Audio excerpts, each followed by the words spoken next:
Shalom saudara, haleluya, selamat datang ke siri renungan surat Korintus yang pertama. Kiranya kasih karunia dan damai sejahtera dari Allah Bapa kita dan dari Tuhan Yesus Kristus menyertai Anda.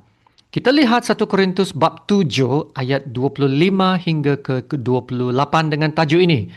Status bujang, kekurangan, panggilan atau berkat. Mari kita baca dari ayat 25.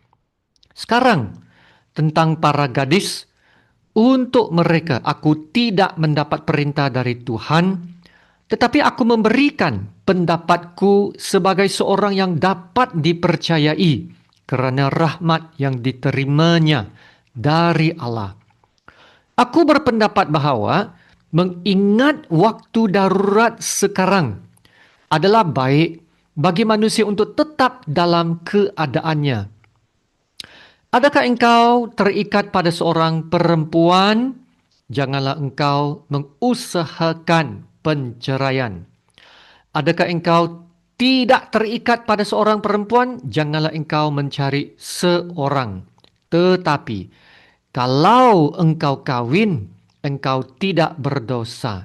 Dan kalau seorang gadis kawin, ia tidak berbuat dosa. Tetapi, orang-orang yang demikian akan ditimpa kesusahan badani, dan aku mau menghindarkan kamu dari kesusahan itu. Demikianlah firman Tuhan. Paulus menyambung pengulasan dari ayat sebelumnya, yaitu tetap tinggal dalam keadaan seperti pada waktu kita dipanggil. Prinsip ini ditegaskan 3 kali dalam ayat ini 17, ayat 20 dan ayat 24. Apabila seseorang sudah terima Tuhan, dia tidak perlu tukar status sosial untuk menjadi lebih rohani. Yang penting bukan ubah status luaran, tetapi bagaimana hidup kita memuliakan Tuhan dalam keadaan kita sekarang, yaitu perubahan dari dalaman hati yang dikerjakan oleh Tuhan. Sebelum ini, Paulus menjelaskan prinsip ini melalui contoh hamba dan orang merdeka. Sekarang, dari ayat 25 hingga ke 40, Paulus menerapkan prinsip yang sama dalam konteks hidup bujang dan perkawinan. Mari kita lihat ayat 26. Aku berpendapat bahawa mengingat waktu darurat sekarang adalah baik bagi manusia untuk tetap dalam keadaannya. Paulus memberi nasihat kepada yang bujang. Paulus berkata, waktu sekarang adalah waktu darurat. Dalam Alkitab versi Bonyo, diterjemahkan begini, kini kita diancam pelbagai pancaroba. Paulus memberi nasihat berdasarkan keadaan semasa, yaitu waktu darurat sekarang, yaitu kemungkinan berlakunya tekanan, penganiayaan, atau kesukaran hidup yang sedang dihadapi oleh orang-orang percaya pada masa itu. Walaupun konteks petikan ini adalah khusus bagi jemaat Korintus. Nah, prinsipnya tetap relevan bagi kita hari ini. Masa yang kita hadapi sekarang adalah masa yang banyak cabaran, banyak ujian, dan tekanan hidup. Ya, walaupun ada kemajuan teknologi, masih terdapat banyak kekacauan sosial, kejahatan, kepalsuan, dan kemerosotan moral. Maka bagi kita hari ini, kita harus membuat keputusan hidup dengan bijaksana. Ya, bagi orang bujang ya, kalau belum berpasangan, Paulus memberikan nasihat supaya mempertimbangkan untuk tetap kekal dalam keadaannya, yaitu status single, ya, tetap dalam keadaannya.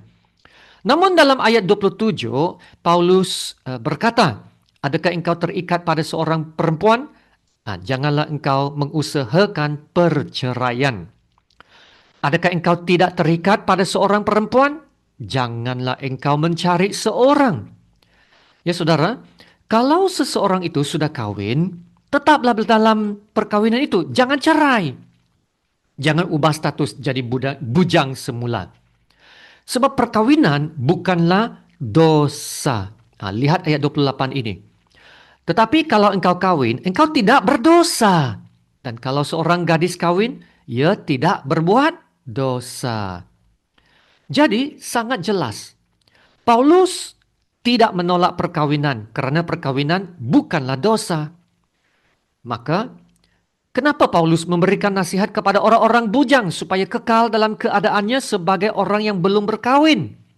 Nah, dalam bahagian kedua ayat 28, Paulus berkata ini, tetapi orang-orang yang demikian akan ditimpa kesusahan badani. Dan aku mau menghindarkan kamu dari kesusahan itu. Kalau seseorang itu sudah berkawin, dia harus menanggung penambahan pelbagai cabaran dan tanggung jawab perkawinan di samping beban-beban dan tekanan hidup duniawi yang sedang ditanggungnya. Ya, inilah yang dikatakan Paulus, orang-orang demikian akan ditimpa kesusahan badani. Dan karena itu Paulus ingin menghindarkan kita dari segala kesusahan ini. Jangan membebankan diri lagi dengan lebih banyak kesusahan. Dalam Message Bible bahasa Inggris berkata, all I am saying is that when you marry, you take on additional stress in an already stressful tie. And I want to spare you if possible. So don't complicate your lives unnecessarily. Maksudnya, jangan menambahkan beban lagi. Jangan merumitkan hidup. Maka adalah baik untuk meneruskan hidup dalam keadaan sekarang yang masih bujang. Dan pergunakanlah waktu yang bujang itu untuk lebih sungguh-sungguh dalam ibadah. Lebih aktif dalam pelayanan. Sebab dalam status bujang, seseorang itu adalah bebas dan fleksibel dengan masanya. Ya, dapat memusatkan perhatian mereka pada perkara Tuhan tanpa perlu merunsingkan diri dengan banyak perkara domestik dalam keluarga. Ya, dia bebas melayani Tuhan tanpa gangguan. Ya, oleh itu pergunakanlah waktu yang ada sebaik-baiknya untuk Tuhan dalam hati yang berjaga-jaga, ya, memelihara kemurnian iman. Itulah pentingnya prinsip tetap tinggal dalam keadaan seperti pada waktu kita dipanggil, tanpa perlu mengubah status luaran. Ya, yang pentingnya bagaimana hidup kita memuliakan Tuhan dalam keadaan kita sekarang. Kasih karunia Tuhan Yesus menyertai Anda. Mari kita berdoa. Bapa kami yang di surga, Bapa yang kami sembah, Allah yang maha mulia. Terima kasih Bapa untuk firman-Mu. Tolonglah kami, terutamanya yang masih bujang, untuk mempergunakan waktu kami dengan sebaik-baiknya untuk beribadah, untuk belajar, mengenal firman dan kebenaran, supaya kami dapat bertumbuh dalam iman yang lebih teguh dan matang, tidak mudah dijerat oleh pelbagai godaan duniawi. Firman-Mu juga mengatakan, pergunakanlah waktu yang ada kerana hari-hari ini adalah jahat. Dan jangan jadi bodoh tetapi usahakanlah supaya mengetahui kehendak Allah.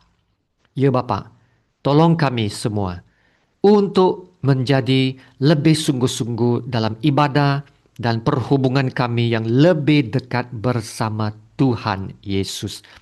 Haleluya. Terima kasih Bapa. Dalam nama Tuhan Yesus yang termulia, kami berdoa dan ucap syukur. Amin.